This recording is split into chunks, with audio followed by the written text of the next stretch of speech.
Talking fishing, nothing but fishing, talking. If it's facts about fishing that you want to know, then tune in, folks, cause this is the show. We'll show you all the right bait to use, so sit right back, you got nothing to lose. Doesn't really matter if it's trout or carp, flathead, marlin or a gummy shark. Listen to the guys and you can't go wrong. They'll be talking about fishing till the cows come home. Talking fishing, nothing but fishing, we're talking fishing. And welcome everyone to Talking Fishing, a big show coming up. As always, great to see people dusting off their fishing gear. Amazing what a bit of spring weather does to the motivation. Tonight, plenty of snapper picks in Catch of the Week, plus the first tag bass has been caught in Blue Rock. Hooray for that. All the details on that later. Some interesting figures on how many fish are netted in Port Phillip Bay coming up, plus much more on tonight's show. A man who hasn't used chopsticks for more than a week now. Welcome, Adam Ring. Thanks, Dave, and I can't say I miss using them at all. I forgot how good it is to use a fork and actually get a mouthful of food rather than try and eat everything in one rice grain at a time. Isn't it funny to go, like, we went a whole week eating with chopsticks and no option, and then you come back and just knife and fork. Yeah, and shovel it. I miss them. See, I love them. Nah. I love the chopsticks. So, yeah. You're fake. One of the most technological advanced races in the world, and they still use chopsticks. There you go. and there's reasons for that. And a big welcome to Trelly as always. Trelly, is there a spring in the step of Shepparton folk with this glorious weather we're having? Yeah, you're right, actually, Dave. There is a bit of a spring in the people around Shepparton at the moment, and spring cleaning and gardening. Recommendation: hire someone. Trelly. Just fix it. Hasn't it brought people out though? It's like I'm out of hibernation. Yep. It's the days are getting longer now. You know, it's 7 o'clock before the sun's going down, and it's light early. You know, so it's a fantastic time of year. You're right with what you said in the intro to tonight's show. It just gets the motivation levels up. It's unbelievable. It's like someone's flicked a switch, and all of a sudden we all want to go outside and start getting it done. Yeah. Glorious days we're having. Get the footy over and done with. I went out on Saturday out in the Port Phillip Bay out of Patterson Lakes, and what a glorious day it was. The car park was about 3/4 full, but I'm told on Sunday you couldn't get a car park there. It's already started. And what was it fishing like? We had full moon weekend. Full moon, I went out there with a kilo of prawns and a nice couple of cool drinks. And let me guess, the prawns weren't for bait? No, that's all right. Yeah, we didn't have high expectations, and that's exactly right. Because of the full moon, we didn't have high expectations. We went down the Mornington Peninsula, and it was absolutely glorious out there, and just a bit of fun with the kids. Caught a couple of calamari and all that sort of stuff. Put a bit of scent on your bait, did you? Yeah, and a bit of burley. Throw that there. You throw the prawn heads over and all the skins and all that sort of stuff, and all the shells and everything. As well. Yeah, no, absolutely. Great day. Now, talking about having a great day, Charlie. Let's start the show off with you having just a little bit of Japan. Let's have a look at what Charlie got up.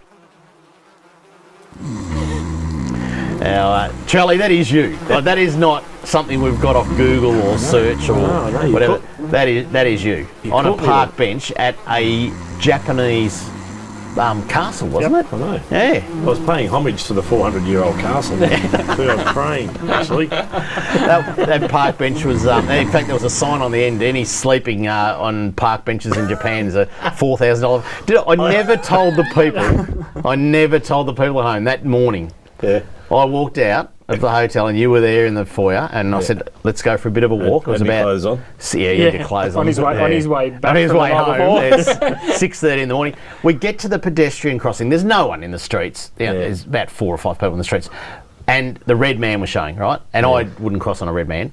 And you just go, come on, Dave, let's go. And you start walking across. And I looked across, and there was 2 Japanese police officers there who very promptly pulled their batons out. And I thought, you're gone. I thought you were going to jail. Well, I thought the red man was on the inside of my eyelids, actually. Hey, but in all fairness, though, they were on money on Charlie being the first one to get arrested. They did let me go, but they let you go, and I won't repeat what they say because I can't speak Japanese. But they were pointing the batons at you, and I thought Trelly's gone. He walked against the red man in Japan. But anyway, boys, let's have a look at what's been caught by the people at home. It's time for Catch of the Week.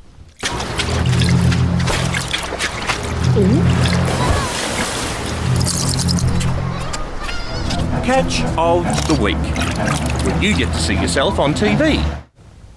Now, if there's ever such a time as calamari season, now is it. And I know it's not really a season because calamari are a year-round fishery, but now's the time for the big size ones. especially. Yep, Yes. and there's a few people doing it. They go a Definitely. bit early for snapper. The water temperature's still. Well, I got about 13.7 on the sounder on the weekend, so That's all right. it's getting up there and Yep. it's quite nice.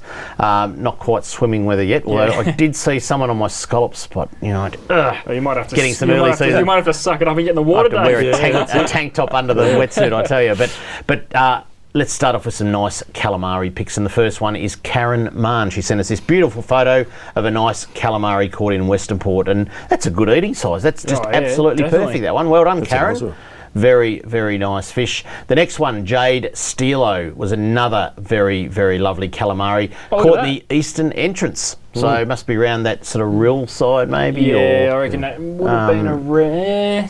We've heard San some decent Remo. report. Yeah, San Remo, fast water, but Yeah. big squid. Cleveland bite. We've had that's some good a reports crack coming of a from squid, there. though. Yeah. So for someone who hasn't caught Timmy calamari or cuttlefish, Yeah. what would you say is just a real basic difference when you catch one?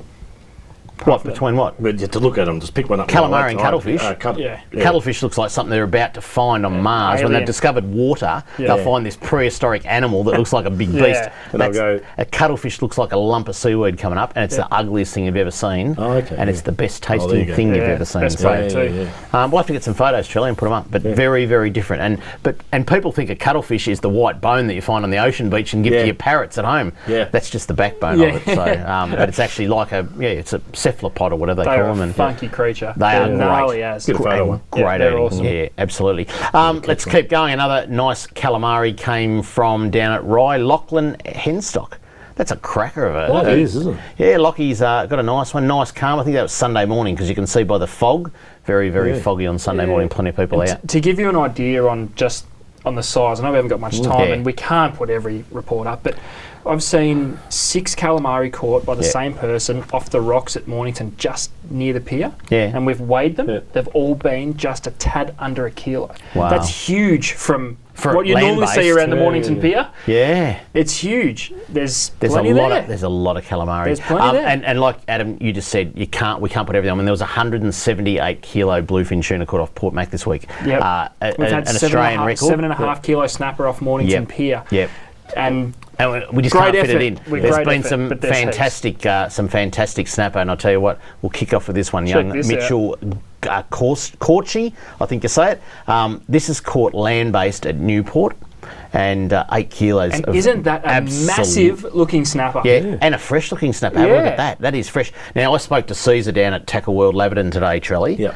and I mentioned that. I said, we're having young Mitchell's fish, and he says, yeah, did you see the photo? I said, yeah. He said, did you see the rest of them? I said, what do you mean? He goes, they're being caught everywhere. Down at Newport, land-based right now, that water temperature from the power station increases the normal bay temperature by 1 to 2 degrees, and that's why the snapper there. So good. This time of year, Stunning. they're looking for a bit of warm water. They're trying to find those warm Yeah, spots. they want to feed. They just need something to Yep. get that metabolism up a little bit, Yep. and away they go. What a fish, That's land-based. unreal. That's a huge looking fish. And Big so tail clean. wrist on it. Ben McDonald. I've got a little. I'll read this one because his dad wrote to me and said, "Hi guys, this is a pic of my 11-year-old son Ben McDonald's first snapper. Fish was caught on Saturday night in 16 metres off Hastings on a fresh squid head and weighed in at 4 kilos. Thanks for the tip on hotspots last week. As you can see by the smile, he's a very happy camper." From Ben's dad, Tim. So thanks. Someone's actually listening to our hotspots. Well done, crew. Great fish. Hastings is pretty popular. And to get your first snapper in that size, I mean, what a way to open your account. absolutely beautiful. And lucky last, and I'll tell you what, he's not lucky, this man, Yeah, because he just gets it done. He just knows. knows what he's doing. Jason Turner from Pro Red Fishing Charters, he's just a man. Now, he has been in Western Port, I reckon, for the last month, just catching monsters. He does his first trip out into Port Phillip Bay and says, "Oh, thank you very much. I'll take 8, and I'll take 4 of them over 6 kilos." That's amazing. That is good fish in anyone's language. Yeah, That is just... And it's typical of that early season. You find a Yeah. better class of fish. Yeah. I Now got this- no idea why. I wish I did know why, but Yeah. I'm not going to argue with it. And It's just a better class plenty of of fish. charter operators that we support, but Jason is the man who gets it done early season. He just Correct. knows the spots, and it was So we- Spot X out of Carrum somewhere. Yep. So we officially dropped the flag on the snapper season 2. Go. Nah. No. Not You yet. can't, Not yet. no. This is still bonus. This is all Charlie, bonus. there's probably 500 boats out on Sunday, Right. and probably 10 of them got snapper. Yeah. You know, And so And that's probably low a great. numbers. It's probably a great point to make because we talk about, and this is exciting. This is unbelievable. But we hear about the people that catch fish. Like I said, there's 400 boats out, but It's so promising to see. Yeah. And if you're only going to catch one fish, you'd want it to be 6 kilos plus, wouldn't you? Yeah, absolutely. If you'd like to send in a pic of your catch of the week, this is what you have to do. If you want to be like me and have your photo on TV, email your fishing pic to info@ifish.com.au. Coming up on Talking Fishing Product of the Week, and we look at just how many fish are taken in nets in Port Phillip Bay straight after this. Talking fishing. Make mine a Mornington. G'day, David Kramer here. I'm a massive fan of the Mazda BT50, having personally driven and owned one for more than 5 years now. And to tell you what, you can't beat them for an all-round great ute and a great tow vehicle. Get into Mornington Mazda before the end of the month and grab yourself a run-out bargain. Plus, with every BT50, you get all this $500 worth of fishing gear for free. I made mine a Mornington Mazda. Make mine a Mornington Mazda. Product of the week. Brought to you by Tackle World. Now with 8 great locations around Victoria. Tackle World, where our advice is priceless. That's why it's for free. See you down at Tackle World today. Talking fishing, nothing but fishing, we're talking fishing. And welcome back to Talking Fishing. Very, very shortly we're going to show you some astounding figures on just how many fish come out of the nets in Port Phillip Bay and just what little effect it'll have on the table fish, the people that don't go fishing. But before that, Product of the Week ads, and you've got a whole lot of stuff here that people should just take fishing, eh? Yeah, that's right. With the snapper season coming, we tend to focus on all the little bits and pieces, you know, the burley, the bait, the hooks are stocked up, all that sort of thing. But I've got 5 items here which we forget about every year, and it's not till we get out on the first trip and you think, I wish I had one of them. Yeah. or should have one of those. Yeah, How that's basic right. is it? That's right. So the first one, if there's one thing we've learnt over the last few years, is how to take care of the fish for the table. Yep. So a fish spike on the boat somewhere at all times, not just for snapper, but for any species really. It's humane, it's quick, and it's amazing how much more quality you get out of the meat, yeah. You know, the fish is not struggling, the muscles aren't contracting, it puts the fish out of the misery quickly and straight into a nice slurry. Yep. And a simple little tool like that, that's all it is, just a little nice comfortable handle with a spike on it. There's nothing Very technical easy. about it, No, is it? there's It's not. It's not expensive. No. There's nothing technical. It's just something you should have on your boat. And makes a huge difference when you put the fish on the table at the end of the trip. So that's the first one. The second one, I was having a walk around the shop this morning trying to find all these things. Yeah. And I come across this, even though I'd forgotten about this. This is one of the most, it's hard to see because it's quite small, but this is the best way to take the hook out of a fish's mouth. Yeah. You've caught a few fish, you know, the first few when they're gut hooked, it doesn't really matter, you're going to keep them anyway. But when the hooks are down that little bit deeper, rather than trying to fit a big, strong pair of needle nose pliers down a fish's mouth and you wiggle around and do all sorts of damage to try and release them, this comes in handy. It's got quite a long shaft on the front so you can get down into the fish's mouth without too much discomfort to the fish. You use it like a little gun, it's got a little trigger. Your hook sits in there, you can actually push in to move the hook without, like I said, stretching the fish's mouth or interfering with its gills, and you take it out. And you've got a firm grip on the hook. You do. It's quite heavy, so it's very easy to use. It's got a little wrist lanyard thing there if you're going to lean over the side and try and release the fish in the water. Now, there's 3 different sizes. I only bought the middle size one because this is probably the one that we would use most for our snapper. Yep. These are brilliant, and it's something we don't see or talk about enough. It's just a simple, basic tool which makes the world of difference because we're looking after the fish, we're looking after us, we haven't got knives and scissors and all sorts of things. Very safe. Very overlooked. It is. Yeah, it is. yeah. One of those great little products that we don't see enough of. So that's a great one. The fish mat. This has been around for a long time. There's plenty of different forms. This one goes out to 1.39 m. Perfect for snapper. It can take up that whole screen there. It's upside down, but it doesn't matter. Look at that. You can write all over it. You can mark in your best catches. You can write dates. You can measure them. We're all about measuring fish these days. We're looking after fish that we want to release. We're not hanging them up by the bottom jaw, trying to weigh them. Give it a wash. We're just as happy And if you want to seeing show measurements. people at home in perspective of how big a fish is, the best thing is grab a brag mat and you can actually see from head to tail. Exactly it's a right. 95 centimetre fish, 95 centimetres big in anyone's books. But if you put it on the top of your esky, you put it on your your bait board or something. That's It's right. not the same. Get That's a brag mat for the sake of $20 odd. That's it. Get one, That's and right. it's fantastic. You don't need Measure to your take a kids' photo. feet. Measure your feet Yeah, mark on yeah, it. I could measure 2 my years kids old. on that. You can just about lie one down on any park bench trolley and lie down on Put it. this as a cover. You know, we don't need to take photos anymore of fish with an empty stubby next to them trying to work out yeah. how big they You're are. right. Exactly. That's what you do. Don't you? Yeah, this gives you the, well, it's a brag mat. If you catch a good fish, brag about it. That's Good. The next one, Trelly, this is one of my favourites of all time. Yeah. This is a little What is this? battery-powered electric scaler. Have a look at that. Now, I'm just Even going to Trelly flick it can't on. work out where the on switch I'm is. just going to flick it on for a With the sec. camera on. You can't see how quickly that's going. Oh, I think people can. That will scale a 5 kilo fish in minutes. Yeah. Sure. It's unbelievable. Just Just going to take some hands. I would. There we go. Rip your shirt off, Trelly. Have to rip the scales off any big girl. That's that one. insane. But I'd wear goggles though, because that shield doesn't shield too much, and scales go everywhere. So that's a cracker. And Trelly, you'd need Don't one drop of it in the bathtub. You'd need one of these. Yeah. Drop in the bathtub. Scaling glove. Yeah. It's handy to have one on the boat, even if you're just going to scale. I know we can't feel Snapper it are on the terrible boats though. and The all that sort of gills, stuff. they're sharp. Exactly. Even flathead. Yeah, that's right. We were Flatties. talking earlier on today about some of the snapper and the sharp teeth that they've got at the moment. Yes. Wear one of those gloves. It's just a bit of protection because you're Yep. going to end up with blood all over your hands if you haven't got the right gear. Exactly. So it's just one of those things. It's a little safety thing there. You can flip them over. This doesn't necessarily have a left or a right hand. You can use it for both. Woven with a stainless steel weave too. Keep the knife off your hands. Keep all the spikes and things out of there. Again, Washable. it's just a simple thing we forget about for this time of year for handling all species, not just snapper. Yep. So that's product of the week. They're all the things that we always forget about come start of the season and think, I wish I had one of them. Oh, no. You get out Yeah. there and you say, oh, man, left at home. Yeah, exactly. Put 'em all Five back. very Yeah. simple things, boys. I tell Exactly. you. All right, let's move on. Product of the week. Thanks, Ads.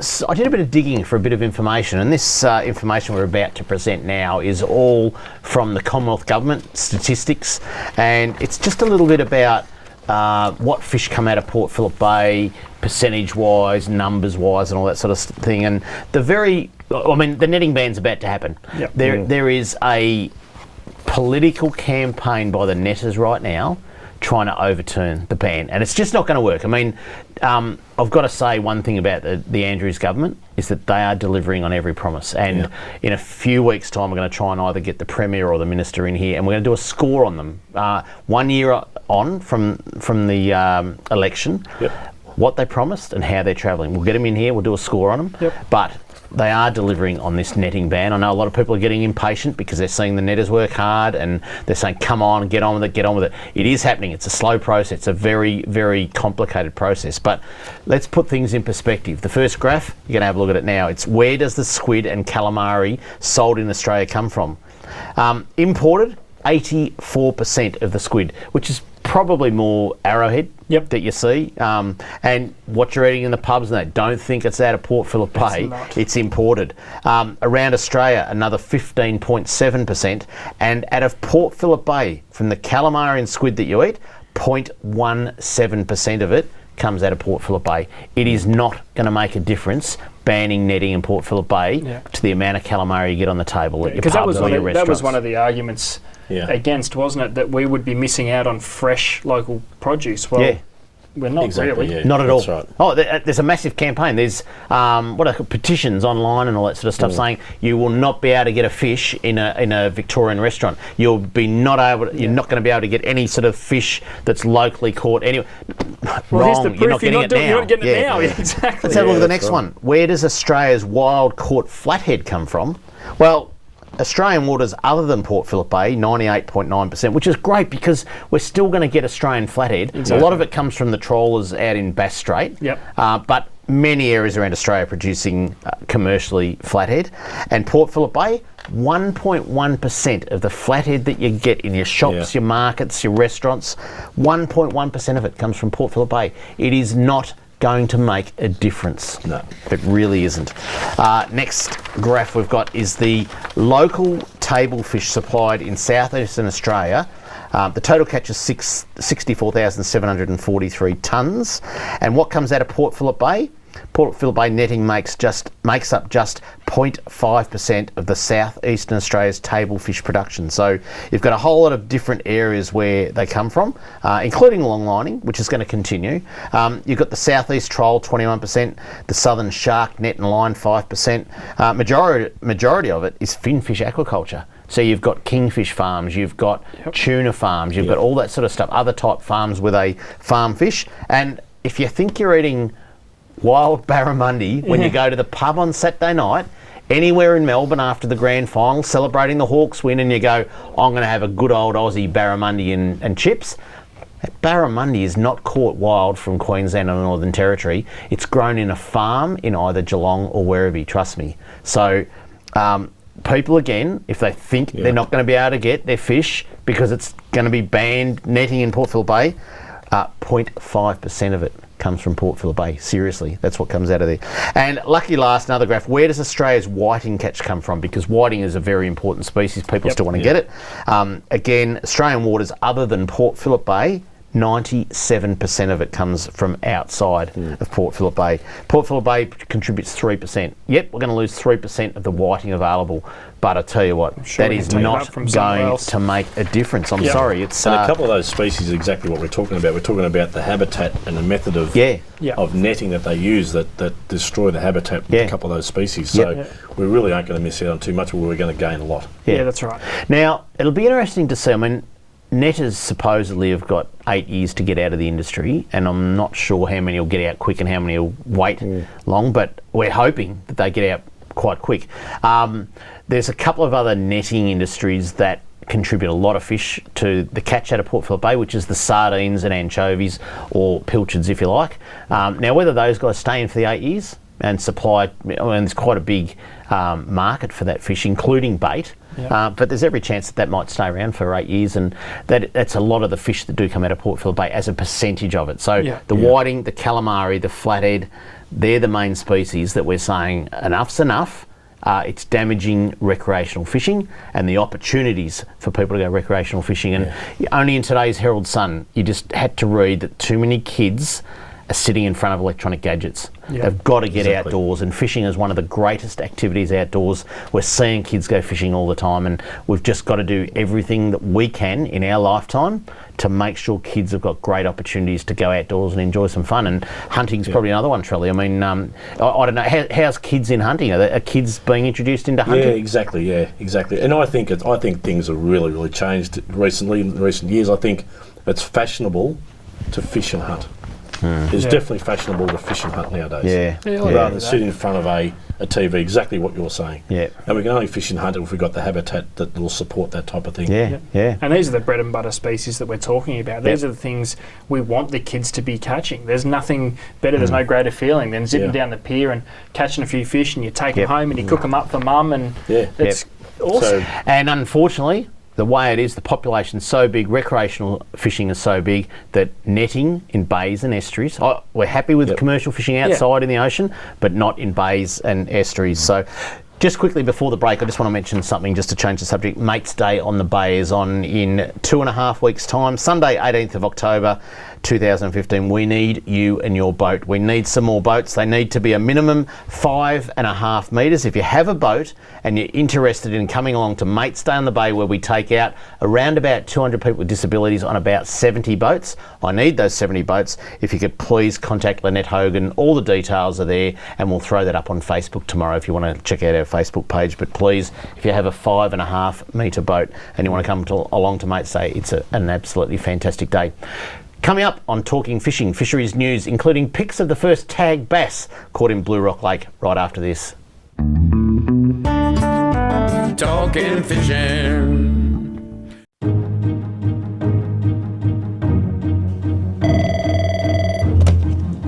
Good morning, spotters. Stephanie speaking.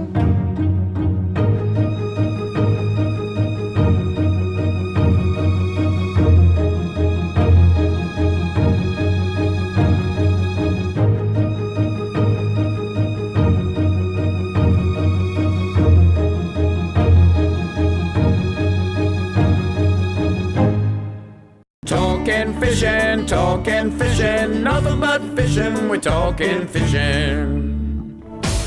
Now it's time for the news. The fisheries news. Sounds a bit fishy to me. Always feel like a bit of a news reader when it comes to the fisheries news. But anyway, here is the news. All right, let's kick it off with a great news story, boys, because we went down to Blue Rock Lake a few weeks ago, saw the announcement of boat length and horsepower restrictions removed, and part of that process was putting some beautifully tagged bass in with some great prizes to be had. And guess what? The first tagged bass has been caught at Blue Rock Lake. Have a look at the photos there. Absolutely fantastic. Local 16-year-old angler Jack Leeson from Willow Grove has claimed first prize for catching one of 12 tagged bass at Blue Rock Lake. He caught the bass, his biggest yet, from the lake, casting a lure from a 4-metre boat carrying a 20 horsepower outboard. Who would believe that 5 weeks ago that was illegal to do? You know, like right. he's Great doing fish no too. harm. He's caught it. Last month, angler access to Blue Rock Lake was improved when boating rules were changed. Vessels of any length are carrying any engine size can now operate on the lake, although a 15-knot speed limit applies. And Blue Rock Lake has been stocked with 160,000 bass fingerlings since 2002 and has rapidly become one of Victoria's best fisheries for the iconic freshwater native. So, And possibly that guy wouldn't have had access to that lake before because of his conditions on his boat. and he's Now a there. local kid. Well, he probably had a 10 horsepower sticker on his 20 horsepower motor, So it was all good. as we found out the other week in Kramer's mailbag. But anyway, but no, good on him. What was his name? Jack Leeson. Well done, Jack. Well done. Great fish too. Next one.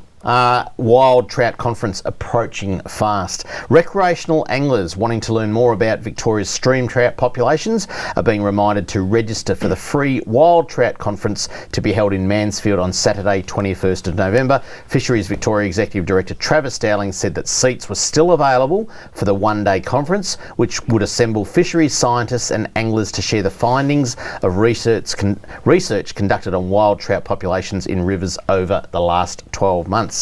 Trout anglers have expressed concern about declining catch rates in several northeastern Victorian streams, so embarked on a suite of projects over 3 years to better understand what is happening. The conference will share the interim results from year one of these projects. Charlie, do you hear much about that, like the decline in wild populations? I do actually. Now we'll be attending that meeting. I've booked in. Yep. And some of the guys up there have actually reported back to us. Now I think it's a little bit of one of those things that the people who are in charge of Science stocking, stocking, perhaps tend to lean towards native in some periods, in history, and they tend to sort of go away from trout. And I think that's possibly been part of it. Yeah. Okay. But there's a lot of money that is, as you know, generated from release of trout in those sort of areas, so it'll be a good meeting. The conference participants will also, I'll keep going on with this, will also have the opportunity to discuss the proposed introduction of a minimum size for trout and hear from scientists about how different minimum sizes would impact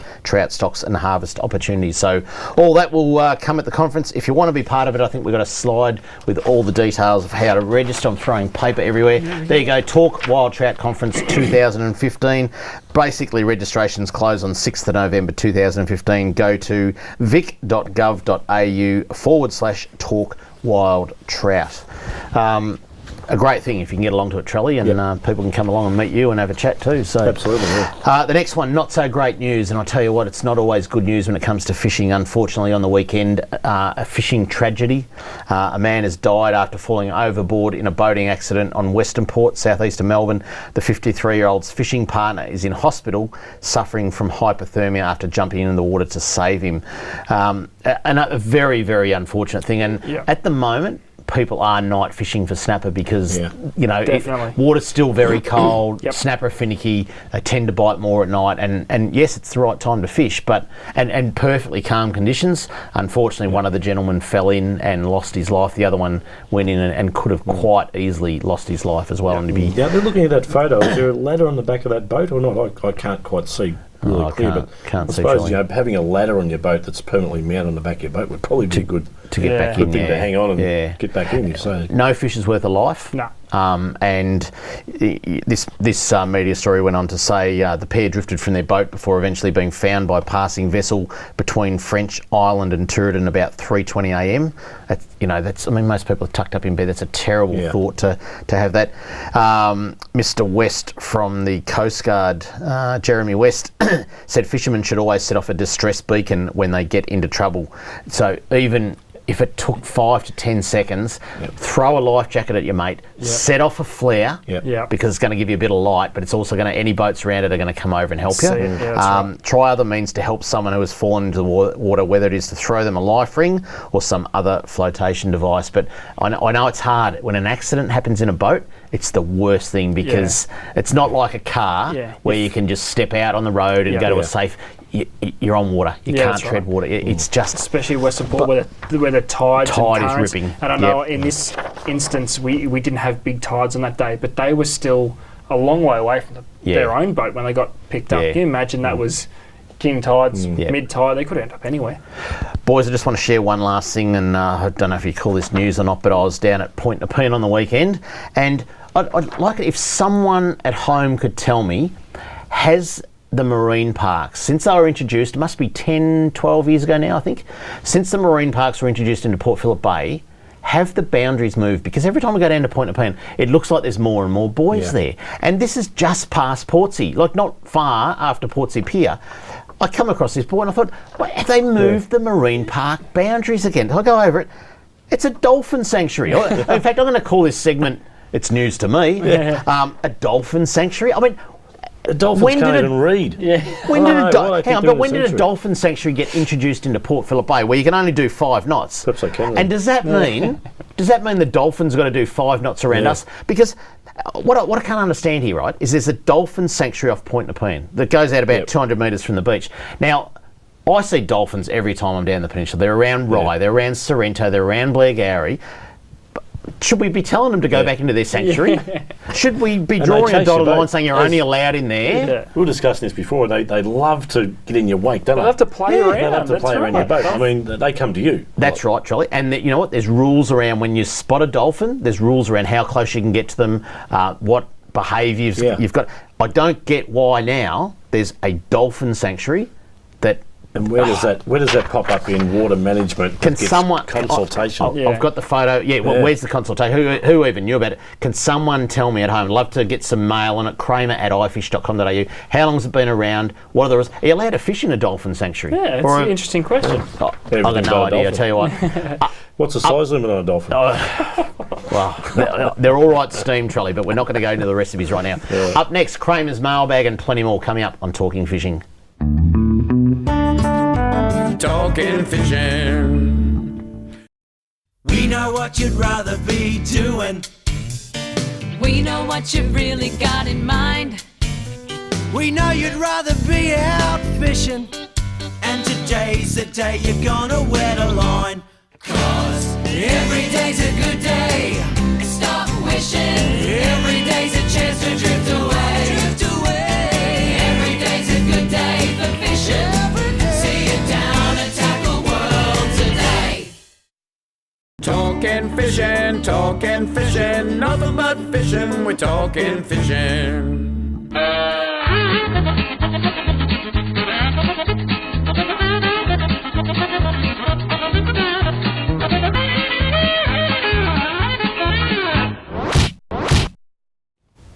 And just before we get on to mailbag, boys, should there be a person sanctuary? The dolphins have got to do 5 knots in while people are in it. Absolutely, I reckon. Dolphin sanctuary, I tell you what. Dolphins fishing for humans. Yeah. SeaWorld. Dolphins. Should block them all up in SeaWorld. All right, let's get on. Let's get. Here we go. Let's get on with this. This one's from David from Bond Beach. Hi, David.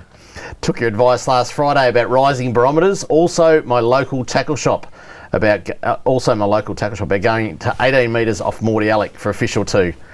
Probably didn't go to a tackle world there. After drifting all the way down to Frankston, then trying depths down to 13 metres, 7 hours later, our tally was 1 barely legal flathead. For the rest of the entire day, we did not get a single bite. We tried different baits, rigs and plastics. Not even a squid could be found. I can remember as a youngster 50 years ago, you were guaranteed a feed of flatties no matter what. This is not the first time this has happened to me, although I have had some good days over the years. I realise it is a bit early for snapper, but no flathead or other species. I would like to pose the following questions. Has the bay been massively overfished?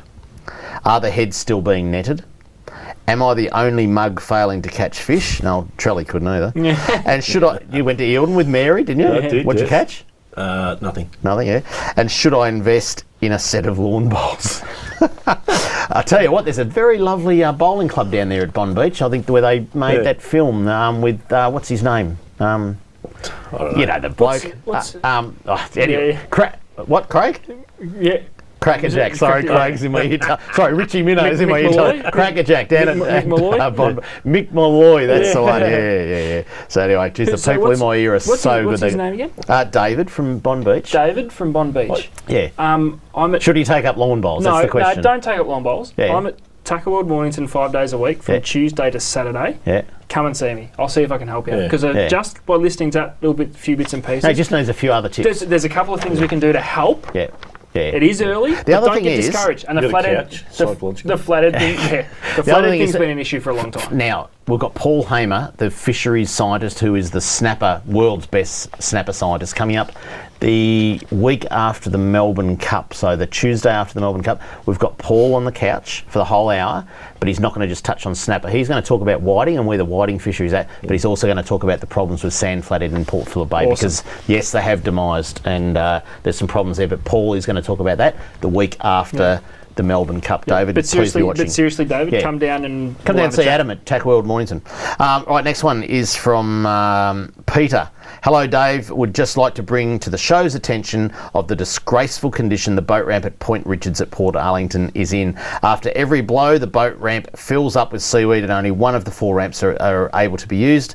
They usually bring in a front-end loader to clear the weed and pile it up near the ramp. This is a cost that goes on, and on the breakwater wall is built in the wrong spot, and we were wondering if raising it on your show that something might get done to help improvement.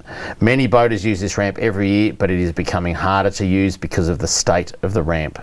Thank you, from Peter. It goes in the ramp pile. Jarla pile. Look, I mean... Yep. We hear the frustrations and we get it. We're going to have Jarla back on the show. Boat ramp. Yep. Terrible what's going on. The next one, Warren Simpson, he writes in and says, David, have noted the various comments on Talking Fishing regarding the establishment of a minimum size for trout in stocked waterways, and I agree, and I must say I agree with the idea. Are fisheries seeking feedback from us fishers? What do they do? Personally, I would be looking at a minimum size of around 27 centimetres within stocked waterways.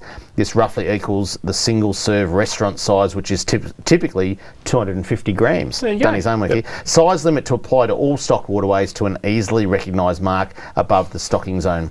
E.g. for my local stocked waterway Blue Rock Dam, one could apply this limit to the dam and Tangel River upstream to the junction for the east and west Tangel River branches. Would look to extend the limit downstream on stocked waterways.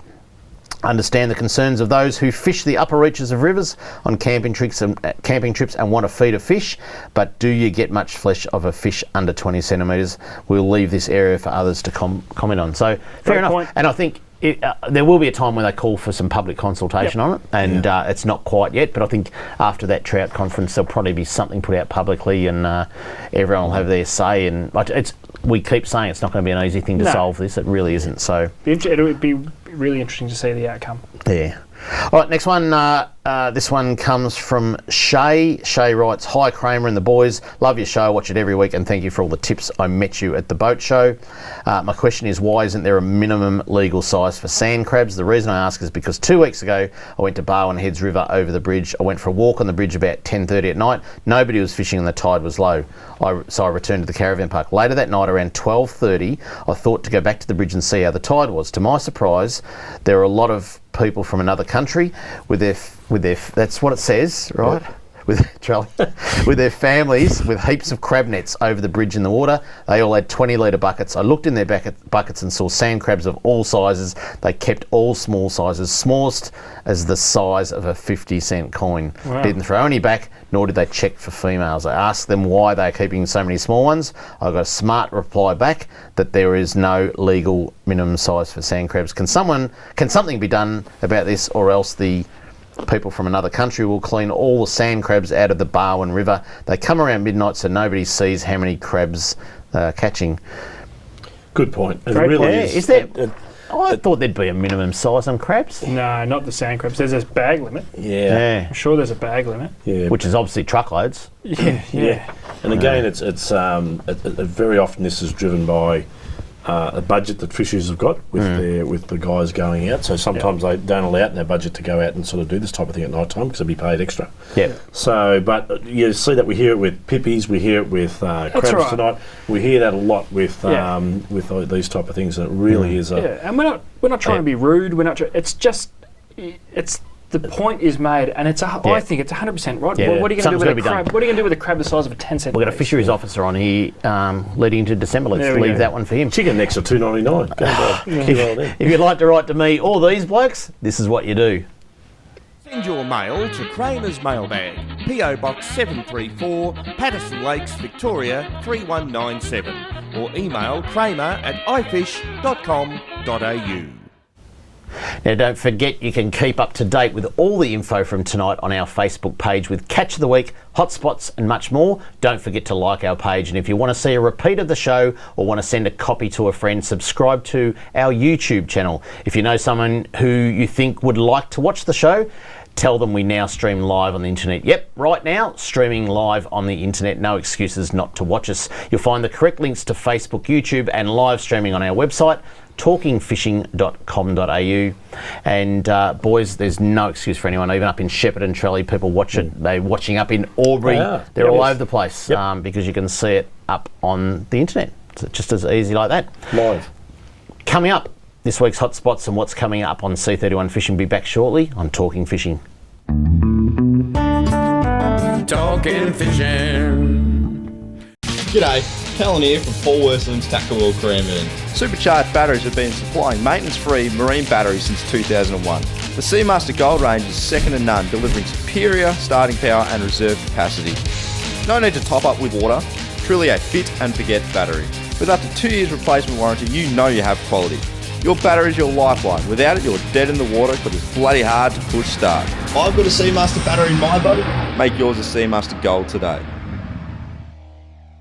Talking fishing, nothing but fishing, we're talking fishing. Hello, Richie Minnow here. It's now time for this week's Fishing Hotspots on Talking Fishing. Marvellous.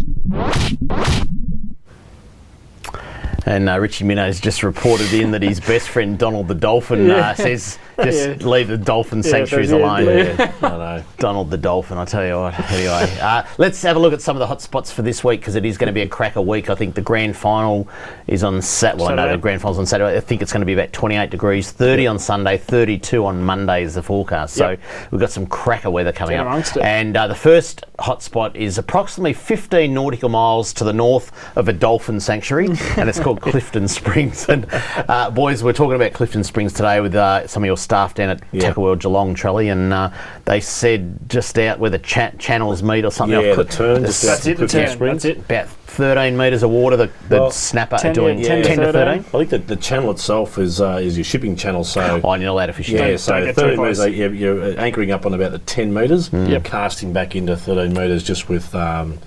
Chris was saying some of the best snapper in Corio Bay in a long, long time being caught right now. Great start to the season. So really good start. That's fantastic to see. Let's head over to the eastern seaboard now, and Mount Eliza is the hotspot this week. Get down there, gets deep fast off Mount Eliza, and you need to be sitting in about 15 to 17 metres of water. Yep.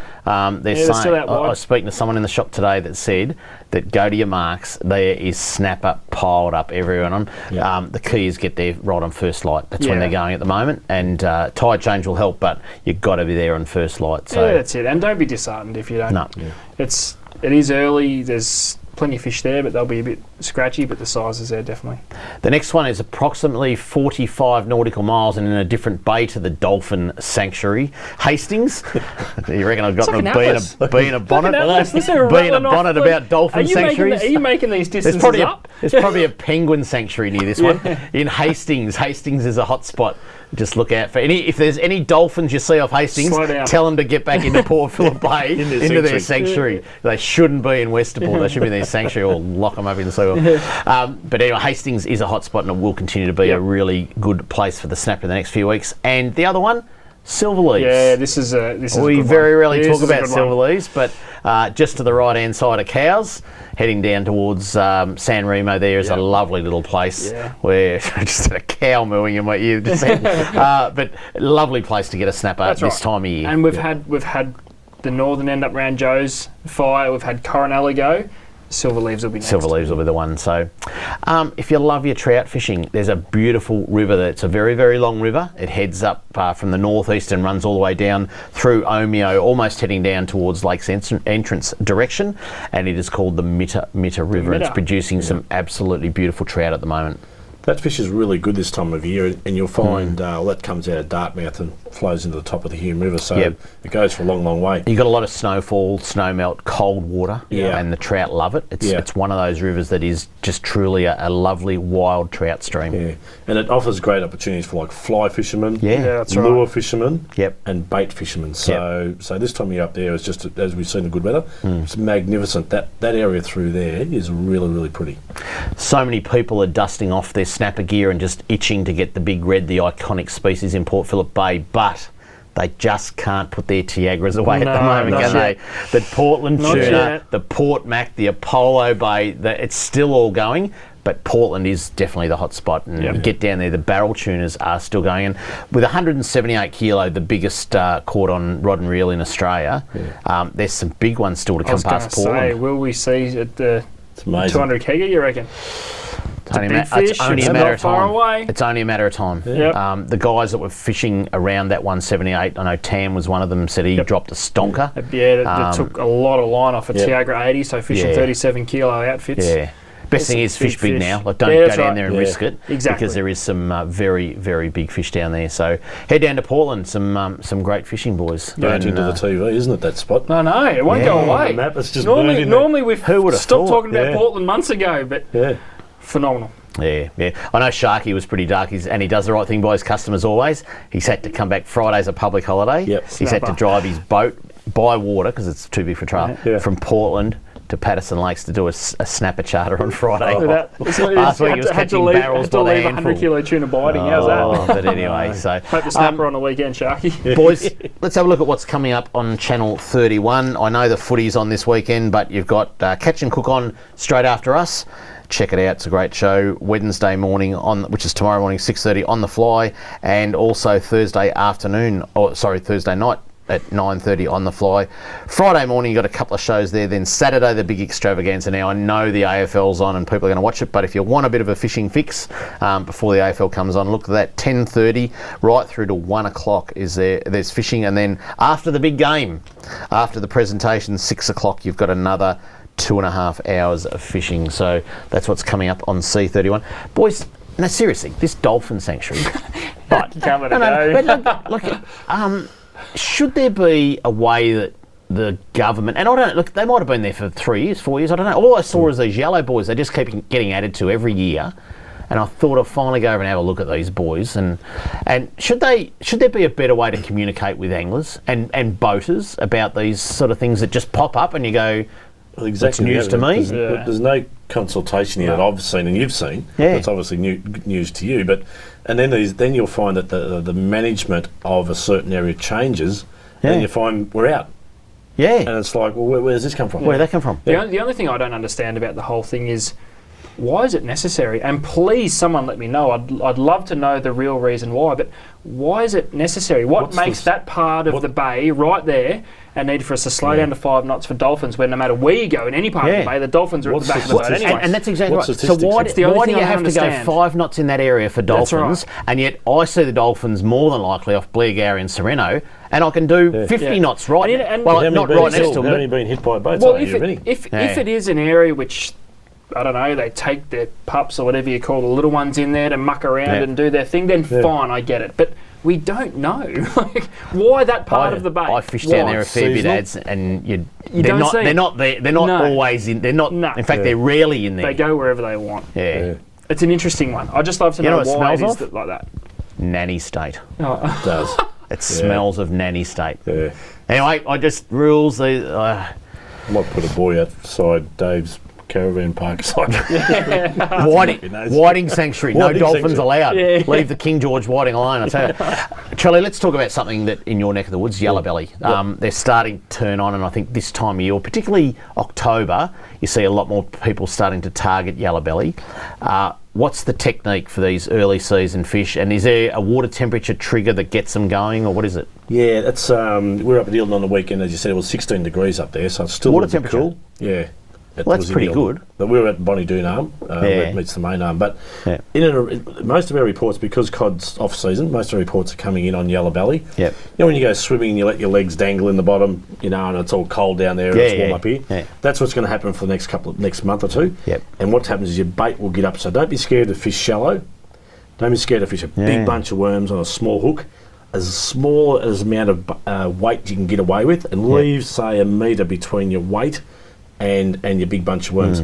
Leave a dip in your line, because yellow belly are pretty finicky. You know, if they feel resistance, they'll drop it. Yep. So leave a dip in your line, point the rod where you and let them pick it up. When you say fish shallow, how shallow? Oh, a metre deep. Yeah, because I was going to say that if you do go swimming like that in Eildon, it gets quite cold rapidly, doesn't it? So I'm talking probably not so much Eildon, but the Goulburn and the Murray and things like that. Yep. Eildon, you could probably fish a little bit deeper. Certainly deeper at Eildon. Yeah. And so is bait the best technique this time of year compared to lures? Yeah, bait is the best, because what you'll find is bait starts to appear this time of year. So they've probably gone through a period where they haven't seen bait over winter. Yep. Now they're starting to see bait appear, so they'll chase that bait, and that bait will certainly work its way up into those warmer waters. Yeah. What sort of bait are you talking? Because scrub worms, cocktail. And I was actually talking to a guy called Tim, who called me fat today on the TV. But that's only what the television does to me in the shop. But bass yabbies, you know, a lot of these guys down here take bass yabbies up there. So bass yabby worms. Interesting. I've heard people use mussels sometimes and things like those smelly baits sometimes too. But anyway, that's interesting. Yellow belly. We might start seeing a few of those photos in Catch of the Week. That's it for Talking Fishing. For those of you venturing out for a night fish on the snapper, please make safety your #1 priority this weekend. Enjoy this long weekend. Go the Hawks. Until next Tuesday, stay safe on the water and enjoy your fishing. Talking fishing, nothing but fishing, we're talking fishing. We got all you need, just take a look. Watch those fish jump on your hook. So just relax and take your time. Enjoy the show, then drop us a line. Talking fishing, nothing but fishing, we're talking fishing. Talking fishing, nothing but fishing, we're talking fishing. Talking fishing. Have a good weekend, Mr. Walker. You too, son. Talking fishing, nothing but fishing, talking. If it's facts about fishing that you want to know, then tune in, folks, cause this is the show. We'll show you all the right bait to use, so sit right back, you got nothing to lose. Doesn't really matter if it's trout or carp, flathead, marlin or a gummy shark. Listen to the guys and you can't go wrong. They'll be talking about fishing till the cows come home. Talking fishing, nothing but fishing, we're talking fishing. And welcome everyone to Talking Fishing, a big show coming up. As always, great to see people dusting off their fishing gear. Amazing what a bit of spring weather does to the motivation. Tonight, Plenty of snapper picks in Catch of the Week, plus the first tag bass has been caught in Blue Rock. Hooray for that. All the details on that later. Some interesting figures on how many fish are netted in Port Phillip Bay coming up, plus much more on tonight's show. A man who hasn't used chopsticks for more than a week now. Welcome, Adam Ring. Thanks, Dave, and I can't say I miss using them at all. I forgot how good it is to use a fork and actually get a mouthful of food rather than try and eat everything in one rice grain at a time. Isn't it funny to go, like, we went a whole week eating with chopsticks and no option, and then you come back and just knife and fork. Yeah, and shovel it. I miss them. shove So it I in. love them. Nah. I love the chopsticks. So Nah. yeah. You're fake. One of the most technological advanced races in the world, and they still use chopsticks. There you go. And there's reasons for that. And a big welcome to Trelly as always. Trelly, is there a spring in the step of Shepparton folk with this glorious weather we're having? Yeah, you're right, actually, Dave. There is a bit of a spring in the people around Shepparton at the moment, and spring cleaning and gardening. Recommendation: hire someone. Trelly. Just fix it. Hasn't it brought people out though? It's like I'm out of huge. hibernation. Yep. It's the days are getting longer now. You know, it's 7 o'clock before Yep. the sun's going down, Yeah. and it's light early. And Yeah. it's a fantastic And you're time right. of year. You're right with what you said in the intro to tonight's show. It just gets the motivation levels Yeah. up. It's Yeah. unbelievable. It's like someone's flicked a switch, and all of a sudden we all want to go outside and start That's getting it done. Yeah. Glorious days we're having. Yeah. Get Yeah. the footy over and done with. I went out on Saturday out in the Port Phillip Bay out of Patterson Lakes, and what a glorious day it was. The car park was about 3/4 full, but I'm told on Sunday you couldn't get a car park there. It's already started. And what was it fishing like? We had full moon weekend. Full just moon, gone, yeah. didn't I we? went out there with a kilo of prawns and a nice couple of cool drinks. And let me guess, the prawns weren't for bait. Bait. No, that's all right. Yeah, we didn't have high drinks. expectations, and that's exactly right. Because of the full moon, we didn't have high expectations. We went down the Mornington Peninsula, and it was absolutely glorious out there, and just a bit of fun with the kids. Yep. Caught a couple of calamari and all that sort of stuff. Put a bit of scent on your bait, did you? Yeah, and a bit of burley. $1,000 Throw set. that there. Throw the you throw the prawn heads over and all the skins and all that sort of stuff, and all So the you shells lit and it as everything. well. Yeah. No, absolutely. Great day. Now, talking about having a great day, Charlie, let's start the show off with you having just a little bit of Japan we've got. Let's have a look at what Charlie got up. Now, Charlie, that is you. Like, that is not something we've got off Google or search or no, you whatever. That is you on a caught me park bench at a Japanese castle, wasn't it? I know. Yeah. I was paying homage to the 400-year-old castle. So I was praying, actually. That park bench was, in fact, there was a sign on the end, any sleeping on park benches in Japan is a $4,000. I never told the people at home that morning. Yeah. I walked out of the hotel and you were there in the foyer, and I said, let's go for a bit of a walk. It was Had my about clothes on. Yeah, you had your clothes on. On his way back On his from the way night home. before. It's 6:30 in the morning. We get to the pedestrian crossing. There's no one in the streets. There's about 4 or 5 people in the streets. And the red man was showing, right? And I wouldn't cross on a red man. And you just go, come on, Dave, let's go. And you start walking across. And I looked across, and there was 2 Japanese police officers there who very promptly pulled their batons out. And I thought, you're gone. I thought you were going to jail. Well, I thought the red man was on the inside of my eyelids, actually. Hey, but in all Anyway. fairness, though, they were on money on Charlie being the first one to get arrested. They anyway, so- did let me go, but which was They let you go, After they and realised they I couldn't won't repeat what understand. they say because I can't speak Japanese, but they'll point the batons at you. Go, and I thought Trelly's gone. He walked against the red man in Japan. But anyway, boys, let's have a look at what's been caught by the people at home. It's time for Catch of the Week.